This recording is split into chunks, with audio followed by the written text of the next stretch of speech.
એક વાત મહાન સ્વામી મહારાજે આપણને સમજાવી છે કે પ્રાપ્તિ સમજવી હોય કે પ્રાપ્તિને અનુભવવી હોય તો એમાં સૌથી મોટામાં મોટી કોઈ વસ્તુ હોય તો એ છે વિશ્વાસ.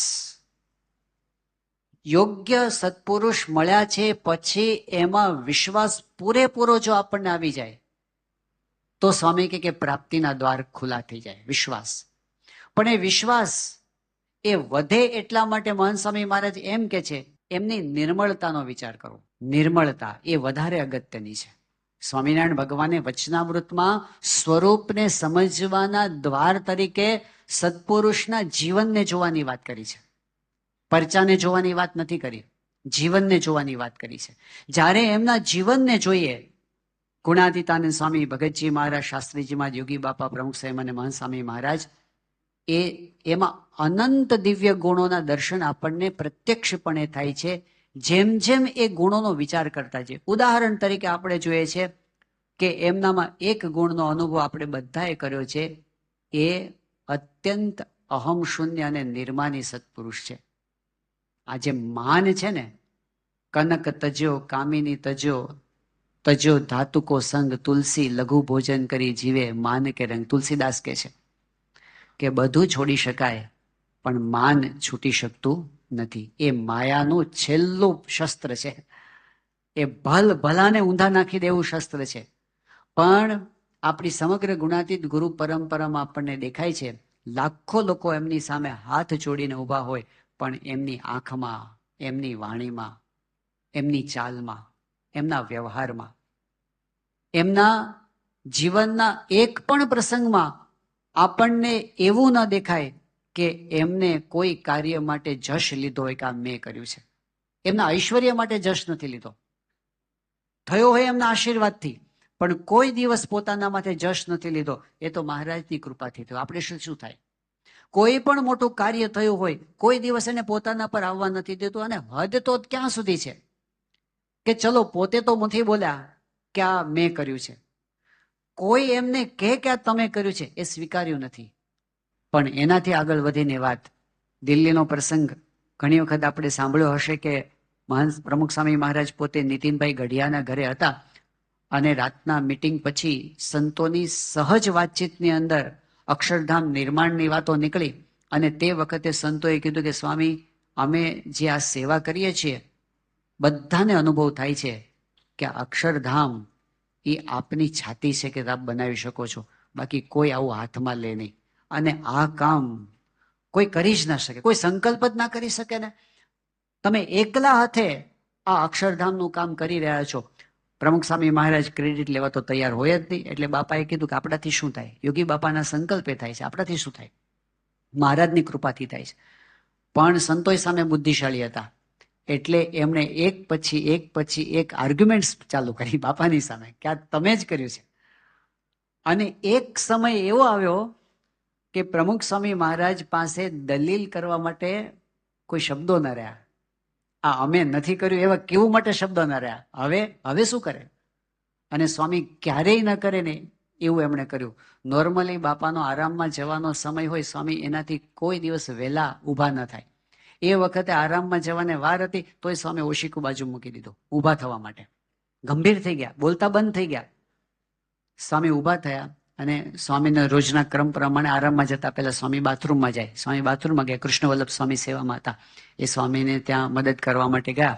પણ પછી જ્યારે કૃષ્ણ વલ્લભ સ્વામી બહાર આવ્યા ત્યારે એમણે વાત કરી કે તમે શું કહ્યું હતું સ્વામીને? કે સ્વામી બાથરૂમમાં એકલા બોલ કરે છે કે મેં ક્યાં કર્યું છે? આ લોકો કેમ સમજતા નથી? આ યોગી બાપાના સંકલ્પે થયું છે, આ મહારાજના પ્રતાપે થયું છે, મારાથી શું થાય? અને એટલું નહીં, સ્વામીની આંખમાં આંસુ આવી ગયા છે. એ સ્વીકારી નથી શકતા કે આ મેં કર્યું. આ નિર્માનીપણાની જેટલી વ્યાખ્યાઓ શાસ્ત્રમાં હશે તમે ભેગી કરો ને તો એ શાસ્ત્રની પણ લિમિટને ઓળંગી જાય ને એટલી હદનું નિર્માનીપણું છે. આવું તમને લક્ષણ શોધવા જાવ તો ના મળે. અહમ શૂન્યતાને નિર્માનીપણાની આટલી પ્યોરિટી આપણે કંઈક શોધવા જઈએ ને લખાણમાં ન મળે એનાથી પર જે યોગી બાપા માટે શાસ્ત્રીજીમાં બોલેલા, વ્યાસજી સંતનું કોક લક્ષણ ભૂલી ગયા છે ને તો યોગી બાપામાં જોવા મળશે. એ આ ગુણાતીત ગુરુ પરંપરા છે. એ આ મહાન સ્વામી મહારાજ છે. આપણે આ સત્પુરુષોના જીવનના અગણિત ગુણો જોયા છે. એક દાખલા તરીકે એક ગુણ આપણે જોઈએ, એમની અજાત શત્રુતા. એમને કોઈના પ્રત્યે દ્વેષ નથી. જિંદગીની અંદર આપણી સમગ્ર ગુણાતીત ગુરુ પરંપરાએ એક ક્રિયા એવી નથી કરી કે કોઈનું ખરાબ થાય. એક શબ્દ એવું નથી બોલ્યા કોઈનું ખરાબ થાય. એક સંકલ્પ કંઈક વિચાર એવો નથી કર્યો કે કોઈનું ખરાબ થાય અને એનાથી આગળ વધીને એનું પણ સારું થાય. હંમેશા આપણે બાપાના જીવનમાં જોયું છે, સંકલ્પો કર્યા છે, ક્રિયાઓ કરી છે, સારું કર્યું છે, એનું સુધાર્યું છે અને સુધાર્યા પછી જણાવ્યું નથી કે મેં તમારા માટે શું કર્યું છે. 2019ની સાલમાં જ્યારે મહાન સ્વામી મહારાજ ત્યાં નૈરોબીની અંદર હતા અને તે વખતે સ્વામીશ્રીની પૂજા દરમિયાન ત્યાં રૂમમાં પૂજા હતી અને એક સંતે કીર્તન ગાયું, શાસ્ત્રીજી મહારાજનો સંગ ભાઈ મને ભાગ્ય મળ્યો છે. કીર્તન ગવાતું હતું. તો કીર્તનમાં આપણે પહેલા જે ગાતા હતા એ પ્રમાણે એક પંક્તિ એવી હતી, કવિએ પોતાનો ભાવ એમાં લખ્યો છે શાસ્ત્રીજી મહારાજનો મહિમા ગાતા ગાતા, કે નિંદા ના કરનાર નરકે જાશે ભોગવશે થઈને ભોરિંગ. જે આ સંતની નિંદા કરશે એ નરકમાં જશે અને એને ભોરિંગ એટલે કે સાપનો અવતાર આવશે. આવું કવિએ પોતાની ભાવના લખી છે એ પંક્તિની અંદર. તો આ કીર્તનની આ પંક્તિ ગવાય શાસ્ત્રીજી મહારાજને ગવાતી હતી ત્યારે એમની સામું જોયું મહાન સ્વામી મહારાજે, કે બોલ્યા નહીં એટલે બધાને કે સ્વામીના મનમાં કંઈક ચાલે છે. પૂજા પૂરી થઈ પછી સ્વામીએ વાત કરી. સ્વામી કે કરવત છે ને આમ પણ કાપે ને આમ પણ કાપે. પછી બાપા કે સંત છે ને એ તો હંમેશા બધાનું ભલું જ કરે. એટલે સ્વામી કે આ પંક્તિ બદલવા જેવી છે. બધા પછી વિચારમાં છે પંક્તિ બદલવાની શું. સ્વામી કે જો ગમે તેમ હોય હડફેટે ચડવો જોઈએ. હડફેટે ચડે ને એનું કામ થઈ જાય. સ્વામી કે પંક્તિ બદલવાની જરૂર છે. સ્વામી કે ભાવે કે કુભાવે જોગમાં આવે ને એનું કામ થઈ જાય. એટલે પછી સંતો બધા ભેગા થયા અને પછી સુમન સાહેબ જે બોલ્યા હતા બધા શબ્દો લખ્યા અને ત્યાં સારંગપુર મધુરોદન સ્વામીને મોકલ્યા. એ કવિ છે કે તમે પંક્તિ બાપાની ઈચ્છા છે કે તમે લખી આપો. એટલે એમણે સારા કવિ છે એનું તો 5-7 ઓપ્શન્સ લખી મોકલ્યા કે આમાંથી કોઈ પણ કરી શકાય. એટલે ઓપ્શન્સ આવ્યા. પછી અમે ત્યાં બધા બેઠા, એમાંથી 5માંથી 2 પસંદ કરી અને એ પસંદ કરીને પછી બાપા પાસે લઈ ગયા. એમાં 2માં એક પંક્તિમાં એવું હતું કે ભાવે કુભાવે જે વંદે કે નંદે કલ્યાણ થાશે અભંગ. અને બીજામાં એવું હતું કે ભાવે કુભાવે જે વંદે કે નંદે ધામ પમાડે અભંગ. એટલે ભાવ એવો હતો કે કોઈ ભાવથી કે કુભાવથી વંદન કરે કે નિંદા કરે પણ કલ્યાણ થશે. બીજામાં હતું ધામ પમાડે. એટલે અમે બધાને વિચાર એવો આવ્યો કે આપણે છે ને કલ્યાણ વાળું રાખીએ. હવે આવું નિંદા કરનારને થોડું ધામમાં લઈ જવાય. કલ્યાણ બરાબર છે, કારણ કે કલ્યાણના તો ઘણા અર્થ થાય છે. એટલે સસ્તી કલ્યાણમ, ચપટી લોટ આપે તો એ શું કે કલ્યાણ. એટલે ઉર્ધ્વ ગતિ થાય. એટલે ફરતા ફરતા ફરતા કોક કાળે પછી સત્સંગમાં આવે ને પછી ધામમાં પહોંચે, જુદી વસ્તુ છે. એટલે આપણે કલ્યાણ બરાબર રાખીએ. મહાન સ્વામી મહારાજ પાસે બંને વિકલ્પો મૂક્યા અને પછી કીધું કે સ્વામી અમને લાગે છે કે કલ્યાણ રાખીએ, ધામ નો રાખીએ. સ્વામીએ વાંચ્યું બંને પંક્તિ ધ્યાનથી. જી સ્વામી કે ના, ધામમાં. સ્વામી કે ધામમાં લઈ જવા છે. હવે આનો અર્થ શું થયો? આનો મતલબ એ થયો કે આજે જે કોઈ આપણને કદાચ નિંદા કરનારા પણ દેખાશે ને આજે આપણી, એ બધા આપણને ધામમાં ભેગા થવાના છે. કારણ કે આ સત્પુરુષ સંકલ્પ કરીને બેઠા છે. પણ તમે વિચાર કરો, આ જે સંકલ્પ એમણે કર્યો છે ને એમાં એમની ઉદારતા, એમની મહાનતા, એમની નિર્ભયતા, એમની સચ્ચાઈ, એમને કોઈ ભય નથી. કોઈ માણસ અમારો વિરોધ કરનારો આગળ નીકળી જશે એવી બીક નથી. કેમ? કારણ કે એમને ખબર છે કે ભગવાન એ ભગવાન છે. ભગવાનને માનનારા ઓછા કદાચ થાય તો ભગવાન મટી ન જાય, અને ભગવાનને માનનારા વધી જાય તો ભગવાનની મોટપ વધી ન જાય. ભગવાન એ ભગવાન છે, ભગવાન હતા, ભગવાન રહેવાના છે. ભગવાનનું ભગવાન પણ કોણ મટાડી શકવાનું છે? અને એટલે ઉદાર છે. જે સૂરજ સામી રજ નાખે તો સૂર્ય શું ઝઘડા કરવા જાય? ઉલટાનું કલ્યાણ કરે છે. આ તો અમે એને ધામમાં લઈ જશું. કેટલી નિશ્ચિંતતા છે. મહાન સ્વામી મહારાજનું એક વાક્ય મને બહુ યાદ આવે છે 30મી એપ્રિલ 2022ના દિવસે સ્વામી ત્યાં સુરતમાં હતા અને તે વખતે સવારના આશીર્વાદની અંદર 5-7 વાક્યોની અંદર મહાન સ્વામી મહારાજે જે ક્લેરિટી આપી છે ને, જે આ સ્વતંત્ર શાસ્ત્ર બની શકે એવા આ શબ્દો છે 5-7 વાક્યોની અંદર. મહાન સ્વામી મહારાજે સીધા સાદા શબ્દોમાં કીધું, સ્વામી કે જુઓ, આ તમે બધાએ અનુભવ્યું છે કે જે સાચું છે એ સાચું છે અને જે ખોટું છે એ ખોટું છે. કેટલા સીધા સાદા વાક્યો છે, તમે ધ્યાનથી સાંભળજો. સાચું છે એ સાચું છે અને ખોટું છે એ ખોટું છે. પછી સ્વામી કે જો તમે સાચા હશો અને આખી દુનિયા તમારો વિરોધ કરવા માંડશે, આખી દુનિયા તમને ખોટા સાબિત કરવા પ્રયત્ન કરે, પણ એ નહીં થાય. અંતે સાચું એ સાચું જ રહેવાનું છે.